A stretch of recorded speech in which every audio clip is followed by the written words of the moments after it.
Hi and welcome to programming with Maurya. और आज class 12th का third chapter working with function start करेंगे। उसके पहले अगर आप लोग इस चैनल पर न्यू हैं तो इस चैनल को सब्सक्राइब करें। और अगर आपको मेरी टीचिंग स्किल अच्छी लगी तो इसे प्लीज़ शेयर करें अपने फ्रेंड्स के साथ। और प्लीज़ प्लीज़ प्लीज़ कोई भी अगर मिस्टेक या फिर कोई भी मुझे इम्प्रूव करनी हो तो प्लीज़ उससे कमेंट करके नीचे बताएं। Thank you. तो आज इन टॉपिक्स को कवर करना है फंक्शन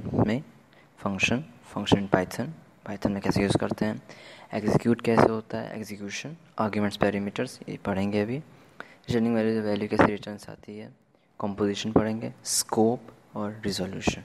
ठीक है। तो फंक्शन होता क्या है? फंक्शन एक सब प्रोग्राम, जिससे कोई बड़े प्रोग्राम होते हैं जो बड़े सर्वर पर होते हैं, उन्हें अगर शॉर्ट में करना होगा ताकि साइज़ कम हो, इजी टू अंडरस्टैंड हो, तो उसे हम फंक्शन में कन्वर्ट कर देते हैं। मीन्स कि उस बड़े प्रोग्राम को पार्ट बाय पार्ट करके एक छोटे छोटे प्रोग्राम में तैयार करते हैं और उन प्रोग्राम्स को मिला के एक छोटा सा प्रोग्राम ताकि साइज़ कम हो और वो ईज़िली वर्क भी कर सके। तो उससे साइज़ भी कम रहेगी, ईजी टू अंडरस्टैंड भी रहेगा और ईजियर भी होता है यूज़र के लिए हमेशा। एग्जांपल जैसे फंक्शन जैसे मैथ्स में फंक्शन होता है f(x), ठीक है। f(x) होता है पॉलिनोमियल में। जैसे f(x) फंक्शन 2x, यहाँ पे 2x स्क्वायर है, तो अगर x1 लेंगे तो f1 2 आएगा, और x2 लेंगे तो x का स्क्वायर 2 हो जाएगा 4, और 4 इंटू 2 8 हो जाएगा। ठीक है। तो यहाँ पे मैथ्स का हो गया कि यहाँ f(x) फंक्शन है। अब अगर पाइथन में देखेंगे तो पाइथन में अगर फंक्शन यूज़ करना है तो डेफ यूज़ करेंगे। डेफ यूज़ करेंगे तो डेफ होता है डिफाइन करता है फंक्शन को। जैसे यहाँ पे पॉलिनोमियल के लिए कुछ भी, जैसे वहाँ पॉलिनोमियल है, कुछ भी लिख सकते हैं, कोई भी नेम दे सकते हैं जो कि बताएगा कि फंक्शन का नेम क्या है। ठीक है। तो x हो जाएगा, क्योंकि यहाँ पे बस एक ही वैल्यू हमें चाहिए, तो x की वैल्यू चाहिए, तो r इक्वल्स टू, r कोई वेरिएबल है, 2 इंटू एक्स स्क्वायर के लिए 2 स्टार लगाएंगे तो वो 2 स्क्वायर लिखेंगे, क्यूब हो जाएगा, 4 लिखेंगे 4 हो जाएगा, तो 2 है तो स्क्वायर हो जाएगा। रिटर्न आर करेंगे तो अगर 6 लिखेंगे, पॉलिनोमियल x की वैल्यू 6 लिख देंगे, 72 जाएगा। कैसे? x की वैल्यू 6 लिखें, 6 का स्क्वायर 36 इंटू 2 72, सिंपल। तो ये हो गया फंक्शन। ठीक है। फंक्शन को मतलब ये उसका एक लेआउट हो गया कि कैसे बनाते हैं फंक्शन को। आगे और क्लियर समझ में आएगा। जैसे डेफ इन डिटेल है। डेफ होता है मतलब फंक्शन को डिफ़ाइन करना। किसी प्रोग्राम में किसी फंक्शन को डिफ़ाइन करना है तो हम लोग डेफ यूज़ करते हैं, इसीलिए किसी फंक्शन को डिफ़ाइन करने के लिए डेफ यूज़ करते हैं। डेफ मीन्स हो गया, वर्ड में ही छुपा है, डिफाइनिंग हो गया। ठीक है। अब इसके पार्ट्स कैसे होते हैं फंक्शन में? जब फंक्शन हम बनाएंगे डेफ यूज़ करके, तो एक तो नेम होता है फंक्शन का कि नेम क्या है फंक्शन का, तभी आगे उसे यूज़ कर पाएंगे।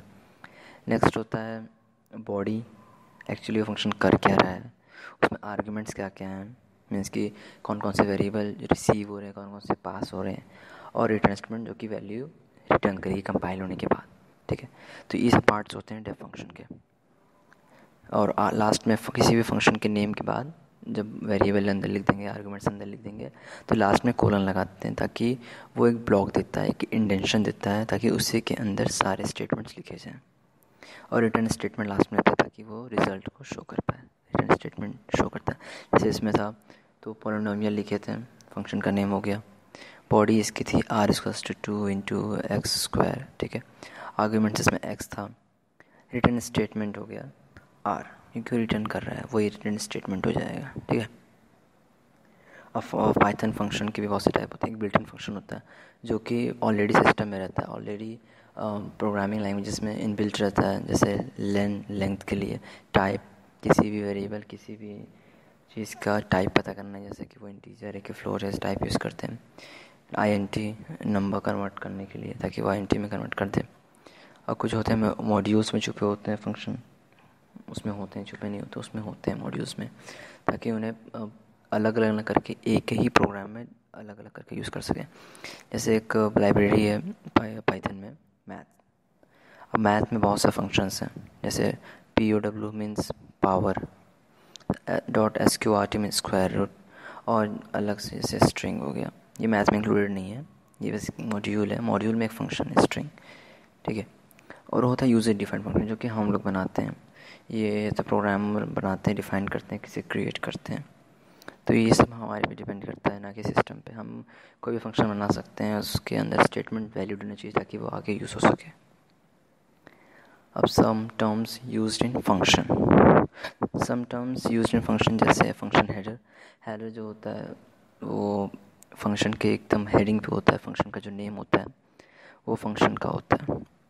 इसमें फंक्शन का नेम होता है और पैरामीटर्स होते हैं जिसमें कि जो कि यूज़ होगा अंदर, मीन्स कि फंक्शंस के अंदर स्टेटमेंट में जो कि यूज़ होंगे उन्हें पैरामीटर्स कहते हैं, जो कि बाद में यूज़ होते हैं। और जिन्हें पास करते हैं उन्हें आर्गुमेंट्स कहते हैं। जैसे पैरामीटर्स हैं variable used in a function, means कि यूज़ होते हैं। जैसे पॉलिनोमियल में एक्स था, एक्स जो था वो पैरामीटर था, उसे हमने यूज़ किया, ठीक है, उसे यूज़ किए हैं, ऐसा हो जाएगा, उसे पैरामीटर्स बोलेंगे। फंक्शन बॉडी जो भी कंडीशंस होंगी फंक्शंस में उन्हें बोलेंगे फंक्शन बॉडी बोलेंगे, ठीक है। और फिर लास्ट होता है रिटर्न्स द वैल्यू। अब वैल्यू जो होती है कभी भी वो ज़रूरी नहीं कि वो वैल्यू रिटर्न ही करे, ऐसा भी कभी कभी कंडीशंस आते हैं बाद में जिसमें कि वैल्यू रिटर्न करना ज़रूरी नहीं होता है, तो उसकी जगह वो हमेशा नन, NONE, नन डिस्प्ले करता है। मीन्स कि कोई वैल्यू नहीं रहती है, वो एम्प्टी रहता है। रिटर्न वैल्यू जो रहती है वो एम्प्टी रहती है। फिर आता है इंडेंशन। बहुत लोग इसे इंडेंटेशन कहते हैं ना, इसे इंडेंशन हमेशा बोलते हैं। तो जो ब्लैंक स्पेस होते हैं, जैसे जब हम लोग कोडिंग करेंगे अपडेटेड मीन्स कि 3.7 में, तो जब फंक्शन का नेम करने के बाद डबल सेमीकोलन आता है, तो जब एंटर करेंगे तो 4 स्पेस छोड़ेगा, 4 स्पेस आगे हम लोग उसको लिखेंगे। तो एक इंडेंशन होता है कि उसी इंडेंट के अंदर ही सारे फंक्शंस वो स्टेटमेंट उसी में रहेंगे, ना कि बाहर ना तो अंदर। हमेशा 4 स्पेस बाद यूज़ करते हैं, सारे सेम इंडेंशन में यूज़ होते हैं। अब एग्जीक्यूशन कैसे एग्जीक्यूट होता है, जिस ऑर्डर में सारे स्टेटमेंट्स होते हैं, मीन्स कि ऐसा नहीं है कि कुछ भी आगे पीछे हो जाएगा। हमेशा स्टेटमेंट जो होते हैं, पाइथन हमेशा जो होता है वो लाइन बाय लाइन कंपाइल करता है। मीन्स कि पहली लाइन देखेगा, फिर सेकंड लाइन देखेगा, थर्ड लाइन। ये नहीं कि पहली लाइन देखा फिर चौथी लाइन पहुँचेगा, नहीं, बारी बारी first line, second line, third line, बारी बारी चलता रहता है। जो फ्रेम होता है एग्जीक्यूशन का, वो पहले नेम दिखेगा। जब किसी प्रोग्राम में यूज़ करेंगे तो पहले नेम के बाद फिर जो वैल्यू पास किए होंगे फंक्शन में, वो फंक्शन को वो वैल्यू पास करेगा, ठीक है। वैल्यू पास करने के बाद जो वेरिएबल अंदर क्रिएटेड है फंक्शन में, फिर उस पर जाके वो देखेगा, अगर मैच करेगा तो फिर वेरिएबल की जगह वैल्यू पुट करके फंक्शन को जाके उसको रन करेगा, ठीक है। जैसे एग्जांपल है कैल्क सम, कोई भी नेम लिख सकते हैं। कैल्क सम हमने अपने लिए लिखे हैं, वहाँ पे CDEG डॉग जिराफ कुछ भी लिख सकते हैं।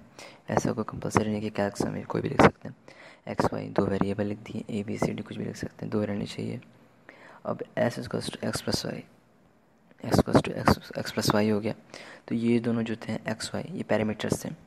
अब ये वैल्यू हमने उसे पास की, उसे हमने ये फंक्शन का वैल्यू पास हुई। अब रिसीव हम क्या करेंगे, एस रिसीव करेंगे। एक्स प्लस वाई जब रिसीव करेंगे तो वो किस फॉर्म में आएगा, एस रूप में, एस के फॉर्म में आएगा। तो आर्ग्यूमेंट्स होगा इसमें एस और पैरामीटर्स होगा XY, ठीक है। तो जैसे पहले बारी बारी चलेगा, तो पहले फंक्शन तैयार क्या हो रहा है, calc sum XY, x equals to x plus y return s, ठीक है। तो पहले क्या करेगा, फिर पहले क्या करेगा, उसके बाद वो जब हम एक्स या वाई की वैल्यू देंगे तो पहले एक्स वाई वैल्यू लेगा, फिर एक्स और वाई को पुट करेगा, फिर एक्स प्लस वाई को ऐड करेगा, फिर एस पे इक्वल करेगा, फिर रिटर्न को एस करेगा। जैसे यहाँ पे नंबर 1 ले लिए फ्लोट ले लिए, इनपुट लिए यूज़र से, फिर नंबर 2 फ्लोट टाइप लिए, फिर इनपुट लिए यूज़र से। Total equals to calc sum number 1 number 2। अब जैसे यहाँ आर्ग्यूमेंट्स होगा XY, तो ये वैल्यू जो है रिसीव करेगा, ये वैल्यू यहाँ पर रिसीव कर रहा है यूज़र से। मीन्स कि यहाँ अगर ABCD होती तो वो भी करता। ये आर्ग्यूमेंट्स होगा XY, तो जब हम इसको करेंगे तो ये हमेशा प्रिंट करेगा टोटल। तो ये बारी बारी एग्जीक्यूट करेगा, पहले वो फंक्शन लिए फिर एक्स प्लस वाई, तो ये बारी बारी चलेगा। ये हमेशा ध्यान रखिएगा कि हमेशा एग्जीक्यूशन बारी लाइन बाय लाइन होती है, ऊपर नीचे कभी नहीं होगा। अगर नीचे इंस्ट्रूमेंट दूसरा है तो पहले वो उस पर नहीं आएगा, ऊपर आता रहेगा, नीचे आता रहेगा। जहाँ एरर होगा वहाँ बीच में शो कर देगा। अगर नीचे सही है तब भी वो नीचे नहीं जाएगा, अगर ऊपर आ रहा है तो वहीं पर रुक जाएगा, वो नीचे आएगा नहीं, चाहे जितना भी सही हो, कुछ भी हो जाए। तो फिर ये प्रिंट कर देगा 2 + 5। अगर यूज़र 2 लिखा है नंबर 1 और नंबर 2 यूज़र लिखा है 5, तो इसका सम हमेशा 7। अब फ्लोट है तो फ्लोट में ही आंसर आएगा, तो 7.0। अब आर्ग्यूमेंट्स एंड पैरामीटर्स होते क्या हैं, ठीक है।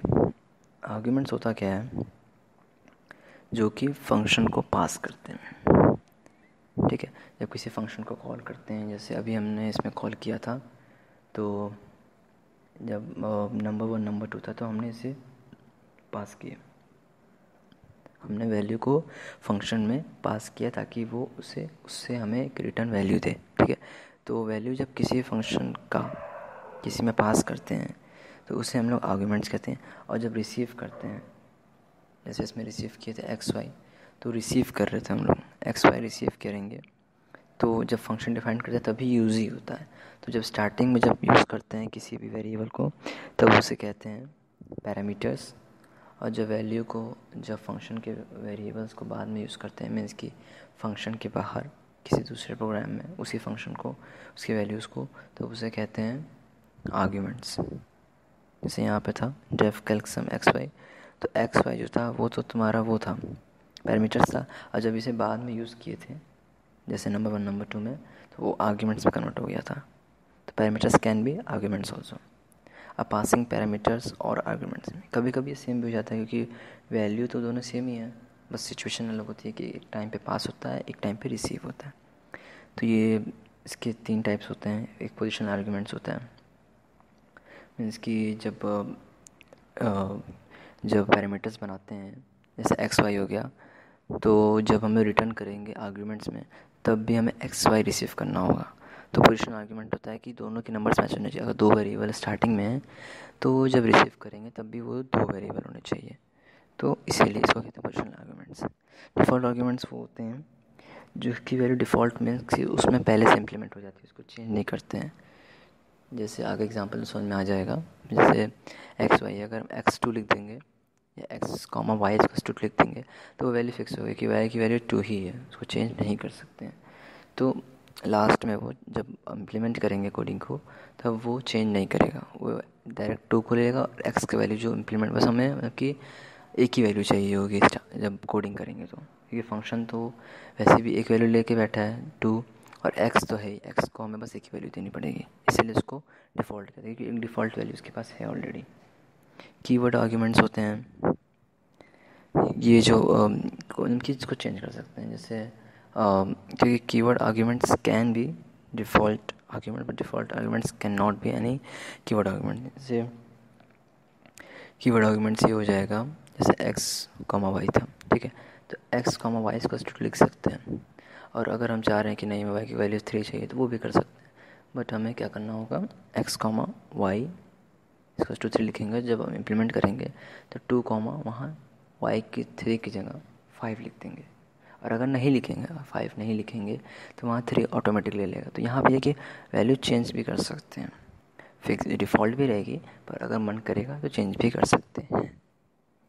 और किसी भी ऑर्डर में, जैसे एक्स कॉमा वाई है, नहीं हम चाह रहे हैं यहाँ पे वाई लिखना है, फिर एक्स लिखना है, तो ऐसे भी कर सकते हैं कीवर्ड आर्गुमेंट से। पर हमें उस जो वेरिएबल हम लोग जिस वेरिएबल को एक्सचेंज कर रहे हैं उस वेरिएबल को लिखना पड़ेगा, उसके बाद वैल्यू लिखेंगे। जैसे एक्स कॉमा वाई था और हम चाह रहे हैं पहले वाई लिखना, तो पहले लिखेंगे y equals to 2 comma x equals to dash, या जो भी नंबर होगा वो। और ये नहीं कि डायरेक्ट नंबर लिख देंगे, नहीं, लिखना पड़ेगा कौन से वेरिएबल को एक्सचेंज करके लिखे हैं वहाँ पे, ठीक है। मल्टीपल आर्ग्यूमेंट्स, अब ऐसा भी होता है कि एक फंक्शन में अगर 2 आर्ग्यूमेंट्स दिए हुए हैं, 2 पैरामीटर्स दिए हैं, और हम रिसीव कर सकते हैं मैक्सिमम उनकी मल्टीपल आर्ग्यूमेंट्स रिसीव कर सकते हैं, ठीक है। जैसे यहाँ पे मल्टीपल आर्ग्यूमेंट्स जो होता है वो होता है पोजिशनल और कीवर्ड आर्ग्यूमेंट्स। पोजिशनल आर्ग्यूमेंट्स होता था क्या, पोजिशनल आर्ग्यूमेंट्स होता था कि वो नंबर से मैच करता था, मीन्स कि जो आर्ग्यूमेंट्स होते हैं, ऑर्डर होता था नंबर का, वो उसे मैच करता था फंक्शन में। और कीवर्ड आर्ग्यूमेंट्स होते थे कि वो किसी भी ऑर्डर में लिख सकते हैं। नेम्ड आर्ग्यूमेंट्स होते हैं, उनकी वैल्यू फिक्स रहती है, असाइंड रहती है वैल्यू, ठीक है। और ठीक है, तो इसका भी एक रूल होता है मल्टीपल आर्ग्यूमेंट्स का भी, किसको लिखे कैसे। तो रूल इसका ये है कि इसके अगर मल्टीपल आर्ग्यूमेंट्स यूज़ कर रहे हैं, उसमें पोजिशनल और कीवर्ड आर्ग्यूमेंट्स दोनों रिसीव होने चाहिए, दोनों कंटेंट करनी चाहिए, ठीक है। और सिर्फ एक ही वैल्यू स्पेसिफाई कर सकते हैं एक वेरिएबल को। एग्जांपल से अच्छा समझ आएगा, मीन्स कि इसमें ये कहना चाह रहा है कि किसी से कोई फंक्शन बनाए हैं तो उसमें से किसी एक को ही वैल्यू जो है स्पेसिफाई कर सकते हैं, सारे को नहीं, ठीक है। जैसे यहाँ पे था एक फंक्शन, यहाँ पे इंटरेस्ट निकालने का प्रिंसिपल है टाइम टू रेट 0.10, ठीक है। तो रिटर्न करेंगे जब, तो इंटरेस्ट निकालने का यही होता है formula, principal into time into rate, ठीक है। तो जैसे यहाँ पे प्रिंसिपल हो गया, इंटर प्रिंसिपल, जब इंटर प्रिंसिपल करेंगे तो SI1 में simple interest 1 equals to interest PRINC, क्योंकि यहाँ पे इंटरेस्ट फंक्शन बन चुका है, ठीक है। तो अगर यहाँ हम बस प्रिंसिपल की वैल्यू की जगह बस PRINC लिख दिए तो टाइम ऑटोमेटिकली 2 ईयर्स ले लेगा, और रेट 0.10, क्योंकि अगर वैल्यू नहीं देंगे तो डिफ़ॉल्ट वैल्यू लेगा। जैसे यहाँ पे 2 ईयर्स है, 2 ईयर्स लिया, रेट जो था 0.10 था, 0.10 लगा, तो वो तीनों को इंटू करेगा, प्रिंसिपल वैल्यू वाली चेंज हो जाएगी, प्रिंसिपल वैल्यू जो यूज़र लिखेगा उसे ला देगा, तो वो इसको इंटू करके दे देगा। फिर जैसे अगर रेट ऑफ इंटरेस्ट चेंज कर दिए, ठीक है, रेट ऑफ इंटरेस्ट अगर चेंज कर दिए और टाइम भी चेंज कर दिए, बट प्रिंसिपल वैल्यू वही है अभी तक, तो फिर उसको वो इम्प्लीमेंट करेगा, लेकिन प्रिंसिपल वैल्यू फिक्स रहेगी, ठीक है। तो ये वैल्यू जो है चेंज कर देगा। तो ये मल्टीपल आर्ग्यूमेंट से एक टाइम पे ये मल्टीपल वैल्यूज़ रिटर्न कर रहा है। एक टाइम पे इसकी प्रिंसिपल वैल्यूज तो हमेशा फिक्स है दोनों में, पर बीच बीच में रेट ऑफ इंटरेस्ट और टाइम चेंज हो जा रहा है। फिर है रिटर्निंग वैल्यू। रिटर्निंग वैल्यूज़ भी 2 टाइप्स की होती हैं, जैसे नॉन वॉइड फंक्शन और void function. Non void function वो होते हैं जो कि वैल्यू रिटर्न करते हैं, एम्प्टी नहीं रहते हैं, वैल्यू रिटर्न करते हैं हमेशा। जैसे कि पीछे सारे देखें तो सारे के सारे फंक्शन जैसे नॉन वॉइड थे, मीन्स कि वो एम्प्टी नहीं थे, सब के सब रिपीट कर रहे थे, सारे के सारे रिटर्न कर रहे थे वैल्यूज़, तो वो नॉन वॉइड फंक्शन हो गए। वॉइड फंक्शन होता है जो कि वैल्यू रिटर्न नहीं करते हैं, ठीक है, वैल्यू रिटर्न नहीं करते हैं हमेशा। तो और हमेशा की बात नहीं है, मतलब कि रिटर्न करेंगे और पर function that do not return any value कभी रिटर्न नहीं करेंगे, पर इसमें रिटर्न स्टेटमेंट हो भी सकता है, नहीं भी हो सकता, भले ही वैल्यू रिटर्न ना करे, पर ये कभी भी वैल्यू रिटर्न नहीं करते हैं।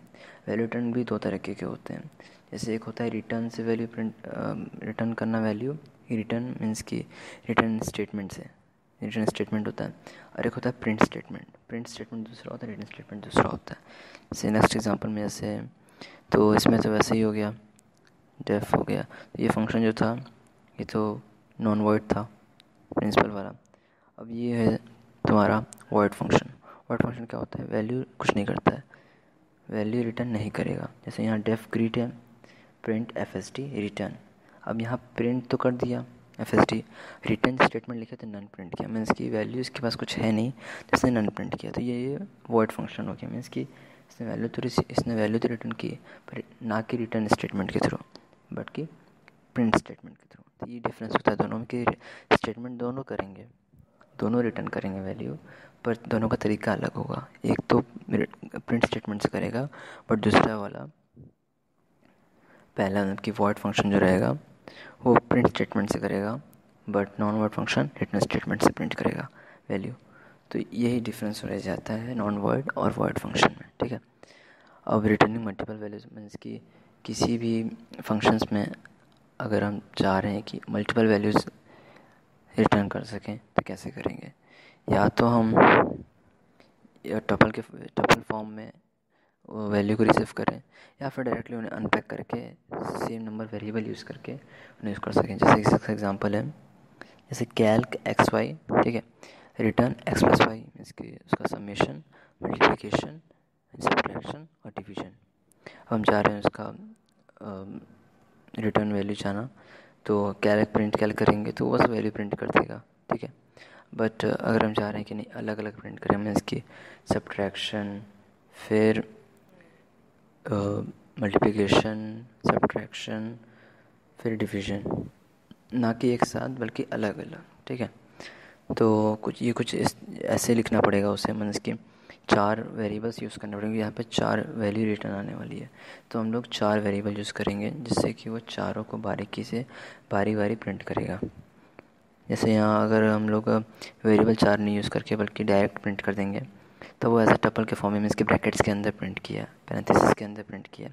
बट अगर उसको डायरेक्ट 4 वेरिएबल से या के साथ यूज़ करके करेंगे तब वो क्या करेगा, उसको एज अ टपल नहीं, उसको एक इंडिविजुअल वैल्यू लेगा, ना कि एक टपल के फॉर्म में लेगा बिटवीन कॉमास, बट कि उसको एक लेगा कि हाँ ये डिफरेंट डिफरेंट वैल्यूज़ हैं, डिफरेंट डिफरेंट कंडीशंस के साथ हैं और डिफरेंट डिफरेंट वेरिएबल यूज़ हुए हैं। तो अगर हम यहाँ पे प्रिंट ए कर देंगे तो बस प्रिंट ए मीन्स कि 15 करेगा, प्रिंट बी कर देंगे तो बस 50 करेगा, प्रिंट सी कर देंगे -5 करेगा और प्रिंट डी कर देंगे 0.5 कर देगा। तो ये डिफरेंस हो जाता है कि वेरिएबल्स के साथ वैल्यू रिसीव करना है या फिर बिना डायरेक्ट यूज़ कर लेना है, मीन्स कि डायरेक्ट प्रिंट कर देंगे तो डायरेक्ट प्रिंट कर देगा टपल्स के फॉर्म में, और वेरिएबल्स के साथ करेंगे तो वेरिएबल्स के साथ प्रिंट करेगा। ठीक है, इसके बाद फिर कंपोजिशन होता क्या है, किसी भी लार्जर एक्सप्रेशन जो होते हैं मीन्स के जो कंडीशंस होते हैं उन्हें एक शॉर्ट में जब करेंगे उसका एक या तो एक पार्ट में ले लेंगे तो उससे कंपोजिशन कहते हैं। जैसे यहाँ पे था किसी भी वैल्यू को ग्रेटर अगर फाइंड करना है कौन सा ग्रेटर, उसके लिए फंक्शन तैयार करेंगे, फंक्शन तैयार करके अगर हम लोग डायरेक्ट यूज़ कर रहे हैं ऐसा शॉर्ट में उसका तो उसे कहेंगे कंपोजिशन। जैसे यहाँ ग्रेटर था 4+5, 3+4 तो डायरेक्ट इनपुट आउटपुट करेगा कि ग्रेटर कौन सा है। टेस्ट ए और बी में करेंगे, टेस्ट कोई फंक्शन है, ए कोई वेरिएबल है, बी कोई वेरिएबल है, दोनों में अगर चेक करेंगे कौन ठीक है तो वो एक वैल्यू रिटर्न करेगा। इंटीजर है फिर str, तो स्ट्रिंग में कन्वर्ट करके फिर एंटी कन्वर्ट करेगा। तो एक लार्जर एक्सप्रेशन को ना कि किसी फंक्शन को यूज़ करके, ना कि किसी प्रोग्राम को यूज़ करके बार बार इम्प्लीमेंट करके, एक बार में सिर्फ फंक्शन को यूज़ करके डायरेक्ट इम्प्लीमेंट करेंगे तो इसे कंपोजिशन बोलेंगे। स्कोप क्या होता है, प्रोग्राम का जो होता है एक पार्ट होता है जिसमें कि या तो वो जो कि लीगल होता है और एक्सेसिबल होता है। जैसे इसका एग्जांपल जैसे कि हम किसी मूवी थिएटर में गए, उस दिन का टिकट लिए, उस मूवी को देखें, फिर बाहर आ गए, अब वो टिकट कहीं और वैलिड नहीं होगी, तो ये लीगल हो गया कि बस वो टिकट जो रहेगा बस उसी हॉल के अंदर उसी टाइम पे वैलिड रहेगा, बाहर आने के बाद वो वैलिड नहीं रहेगा, ना तो किसी मॉल में, ना कहीं पे, ना किसी ऑडी में, कि हर जगह पे किसी में भी वो वैलिड नहीं रहेगा, वो बस वन टाइम पे वन यूज़ होगा। तो वैसे उसी को कहते हैं स्कोप। किसी भी मतलब प्रोग्राम को जब वो जो कि लीगल हो, मीन्स कि एक ही जगह पर यूज़ कर सके, कहीं और यूज़ ना कर सके, तो उसे कहेंगे स्कोप। तो ठीक है, तो स्कोप जो होता है 2 टाइप का होता है, ग्लोबल स्कोप होता है, एक ग्लोबल स्कोप होता है। ग्लोबल स्कोप को पूरे प्रोग्राम में कभी भी यूज़ कर सकते हैं, कहीं भी यूज़ कर सकते हैं। ठीक है, ग्लोबल फंक्शन यूज़ करके, मीन्स कि ग्लोबल अगर लिखेंगे उसके बाद उस वेरिएबल को यूज़ कर रहे हैं, उसके बाद फिर उसको कहीं पे भी इम्प्लीमेंट कर सकते हैं। लोकल स्कोप जो होता है वो फंक्शन के अंदर ही होता है और सेम ब्लॉक में होना चाहिए, सेम इंडेंशन में होना चाहिए, ना कि किसी दूसरे ब्लॉक में दूसरे इंडेंशन में, वो एक ही इंडेंशन में रहता है। ठीक है, ना तो दूसरे ग्लोबल जो होता है वो कहीं पे भी यूज़ कर सकते हैं। जैसे यहाँ पे एग्जांपल है def Calc return x+y x×y, ये तो ये जो था ये लोकल स्कोप है, इसको फंक्शन के अंदर यूज़ किए, बाहर यूज़ नहीं कर सकते हैं। ठीक है, फिर नेम रिजोल्यूशन। ठीक है, नेम रिजोल्यूशन क्या होता है, नेम रिजोल्यूशन होता है कि किसी भी वेरिएबल को किस तरीके से हम लोग ग्लोबली या फिर लोकल स्कोप में कैसे यूज़ कर रहे हैं। तो इसके भी 4 केसेस हैं। ठीक है, इसके भी 4 केसेस हैं। तो केस पहला ये है कि variable in global scope but not in local scope, मतलब कि वैल्यू जो है वो ग्लोबल स्कोप में तो है पर लोकल स्कोप में नहीं। जैसे यहाँ एग्जांपल जैसे है कि डेफ कैल्क सम, ठीक है, x/y s equals to x+y print num. तो यहाँ नम जो है वो उसको एरर शो नहीं करेगा। ठीक है, एरर शो नहीं करेगा, क्यों? क्योंकि num1 जो है वो ग्लोबल ही है, वो स्टेटमेंट में, वो पूरे प्रोग्राम में कहीं पे भी इम्प्लीमेंट हो चुका है या उसकी कहीं पे वैल्यू है, तो उससे वो एरर शो ना करके या तो वैल्यू उसकी प्रिंट ही नहीं करेगा। ठीक है, वैल्यू उसकी प्रिंट ही नहीं करेगा। बट अगर वेरिएबल जो है ना तो लोकल स्कोप में है ना तो ग्लोबल स्कोप में है, कहीं पे भी नहीं, पूरे फंक्शन में कहीं पे नहीं है। जैसे यहाँ पे एग्जांपल है डेफ ग्रीट, ठीक है, प्रिंट हेलो कॉमन नेम। अब नेम जो है कहीं पे रिसीव नहीं किया है, कहीं पे यूज़ नहीं हुआ है, तो उसे वो लीव कर देगा। क्यों? क्योंकि नेम तो हम लोग कहीं यूज़ ही नहीं किए हैं। num1 तो अभी बैक में यूज़ किए थे कि हाँ कैल्क सम में तो यूज़ था, इसके दूसरे फंक्शन में यूज़ था पर यूज़ था, तो उससे वो एरर शो नहीं करेगा क्योंकि वैल्यू इसकी असाइन हो चुकी है दूसरी जगह। पर इसकी वैल्यू जो यहाँ असाइन ही नहीं हुई है, नेम कहीं पे यूज़ नहीं हुआ है, तो उसको एरर शो कर देगा कि नेम डिफाइंड है ही नहीं। पहले नेम हमें डिफाइंड करना होगा, उसके बाद हम इसको यूज़ कर सकते हैं। ठीक है, अब बहुत से वेरिएबल जो होते हैं लोकल स्कोप में भी यूज़ हो सकते हैं as well as global scope में भी यूज़ हो सकते हैं।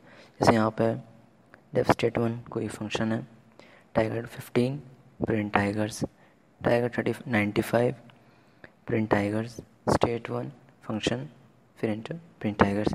जब इसकी वैल्यू रिसीव करेंगे, ठीक है, तो टाइगर प्रिंट करेगा, ठीक है, टाइगर प्रिंट करेगा कितना है, प्रिंट टाइगर्स 95 था, पहले ऊपर लिखा था वेरिएबल टाइगर्स में, फंक्शन के बाहर वाले नीचे 4th लाइन में टाइगर्स को 95 से 95 प्रिंट किया, ठीक है। फिर स्टेट वन जब फंक्शन इम्प्लीमेंट किया तो उसमें प्रिंट किया टाइगर, टाइगर प्रिंट करेगा, टाइगर का वैल्यू क्या था 15 किया, फिर प्रिंट टाइगर्स। तो ये क्या था, लोकल स्कोप भी हो गया। Local scope in the sense ये हो गया कि फंक्शन के बाहर भी अंदर का वैल्यू प्रिंट कर दिया प्रिंट स्टेटमेंट के थ्रू, और ग्लोबली ये हो गया कि अंदर की वैल्यू जो थी वो बाहर प्रिंट कर दी। जैसे जो 15 वैल्यू थी उसको फंक्शन के थ्रू बाहर भी प्रिंट हो गया। लोकल स्कोप ये हो गया कि जो अंदर की वैल्यू थी वो भी अंदर से ही जो वैल्यू थी वही बाहर आई, ना कि चेंज हुई, ठीक है। तो फंक्शन के अंदर ही यूज़ हुआ। और ग्लोबली होता है कि बाहर भी यूज़ हो जाना, ठीक है। और अगर हम चाहते हैं कि वो जो ग्लोबल वेरिएबल है वो किसी लोकल स्कोप में यूज़ हो, मीन्स कि किसी लोकल स्कोप के अंदर हम ग्लोबल वेरिएबल को भी यूज़ कर लें, तो उसके लिए जैसे एग्जांपल हो जाएगा डेफ स्टेटमेंट ग्लोबल स्टेटमेंट, ठीक है, ग्लोबल स्टेटमेंट यूज़ करेंगे। Global tigers 15 print tigers, tiger 95 print tigers, state 1 print tiger, ठीक है। तो फंक्शन हो गया। अब टाइगर को हमने ग्लोबल वेरिएबल डिक्लेयर कर दिया है, ठीक है। तो जब हम फंक्शन के बाहर टाइगर प्रिंट टाइगर्स पहले करेंगे फंक्शन के इम्प्लीमेंट के पहले, तो वो तो 95 प्रिंट कर देगा। बट जब उसको फंक्शन जब इम्प्लीमेंट हो गया है, ठीक है, फंक्शन इम्प्लीमेंट हो गया तो वो वैल्यू हमेशा फंक्शन वाली लेगा, मीन्स कि टाइगर 15 जो था उसको 15 ही लेगा, ना कि कोई दूसरी वैल्यू लेगा। जैसे यहाँ स्टेट 1 जो था, ठीक है, स्टेट 1 जो है जब उसको इम्प्लीमेंट करेंगे प्रिंट टाइगर्स किया 15 बात, ठीक है, उतनी से क्लियर होगी। फिर प्रिंट टाइगर्स किया तो वो सिर्फ लाइन पे नहीं जाके वो डैट स्टेटमेंट के ही अंदर रहेगा, वो डैट फंक्शन के ही अंदर रहेगा, क्योंकि वो वैल्यू जो टाइगर्स की हो गई है वो अब वो असाइन हो गई है वो पूरे फंक्शन। जब भी उसको यूज़ करेंगे इस फंक्शन के बाद तो हमेशा वो 15 ही प्रिंट करेगा, ना कि कोई दूसरा प्रिंट करेगा, ठीक है। अब जैसे कुछ इंपॉर्टेंट टर्म्स हैं जैसे फंक्शन क्या होता है, एक शॉर्ट में एक समरी है पूरे चैप्टर्स का, जो कि सब डेफिनेशन एग्ज़ाम में पूछा भी जाता है, ठीक है। तो फंक्शन क्या होता है, एक सब प्रोग्राम होता है जो कि किसी डेटा पे एक्ट करता है, किसी डेटा पे कंपाइल करता है, किसी डेटा पे रन करता है, किसी डेटा को देखता है उस पे रन करता है, ठीक है। तो उसे कहते हैं फंक्शन, और लास्ट में वैल्यू रिटर्न करता है तो उसे फंक्शन कहते हैं। आर्ग्यूमेंट्स होते हैं जो कि वैल्यू पास करते हैं फंक्शन में, ठीक है, रिसीव नहीं करते हैं, पास करते हैं। पास करना मीन्स क्या हो गया कि फंक्शन बन गया है, ठीक है। अब हम उसमें वैल्यू पास कर रहे हैं, जैसे एक्स वाई था कैल्कुलम, अब उसमें वैल्यू पास किए थे num1 num2, तो वो हो गया था तुम्हारा आर्गूमेंट्स। और जब पैरामीटर्स होते हैं मीन्स कि एक्स वाई जो होते हैं पैरामीटर्स थे, हमने वैल्यू रिसीव कराई, वैल्यू पास नहीं करे, हमने वैल्यू रिसीव करे, तो उसे पैरामीटर्स बोलेंगे। कीवर्ड आर्गूमेंट्स जो नेम्ड आर्गूमेंट्स होते हैं जिनकी वैल्यू असाइंड होती है और जो कि पास हो जाते हैं, ठीक है, जिनकी वैल्यू असाइन होती है नेम आर्गूमेंट्स के साथ, उन्हें कीवर्ड आर्गूमेंट्स कहते हैं। फ्रूटफुल फंक्शंस जो होते हैं, function returning values, fruitful function वही होते हैं जो कि वैल्यू रिटर्न करते हैं, मीन्स कि non void function value return कर रहे थे। नॉन वॉइड फंक्शन वही होते हैं जो कि वैल्यू रिटर्न करते हैं। और इसके होता है, इसके अपोजिट होता है नॉन फ्रूटफुल फंक्शन, मीन्स कि वॉइड फंक्शन जो कि वैल्यू रिटर्न नहीं करते हैं, वॉइड फंक्शन वैल्यू रिटर्न नहीं करते हैं, तो ठीक है। और ग्लोबल स्टेटमेंट जो होते हैं, जो हमने स्टेटमेंट ग्लोबली यूज़ किया, वो जो मेंशन करते हैं वो पूरे ग्लोबल इन्वायरमेंट में, अगर जब ग्लोबल यूज़ कर लिए तो पूरा इन्वायरमेंट जो हो गया वो ग्लोबल हो गया, ग्लोबल इन्वायरमेंट हो गया, मीन्स कि अब उसमें सारी वैल्यूज़ ग्लोबली यूज़ होंगी, ठीक है, ग्लोबली यूज़ हो जाएंगी, तो सारी वैल्यूज़ हो जाएंगी फिक्स। इसकी जो ग्लोबल वेरिएबल यूज़ कर लिए हैं अब वो वैल्यूज़ पूरे प्रोग्राम में चलेगी, चेंज नहीं होगी फंक्शन के बाद, ना कि फंक्शन पहले, फंक्शन के बाद, ठीक है। तो थैंक यू, आज के लिए बस इतना ही। चैप्टर शॉर्ट था, इजी था, फंक्शन बहुत ज़्यादा हार्ड चैप्टर नहीं है, इतना ही था। इस चैप्टर में ज़्यादा कुछ खास था नहीं। अगर कुछ छूटा हो तो मुझे कमेंट सेक्शन में बताइए, कुछ गलतियाँ हों उससे भी बताइए, और अपने फ्रेंड्स को शेयर करिए अगर अच्छा लगा हो तो। और अब एग्ज़ाम भी आने वाला है तो उसके लिए प्रिपरेशन करिए, और बस कमेंट करिए सारे डाउट्स और शेयर करना ना भूलें। और कोई भी हेल्प चाहिए मुझे कांटेक्ट करें मेरे इंस्टाग्राम आईडी से और या तो फिर ईमेल से। So thank you.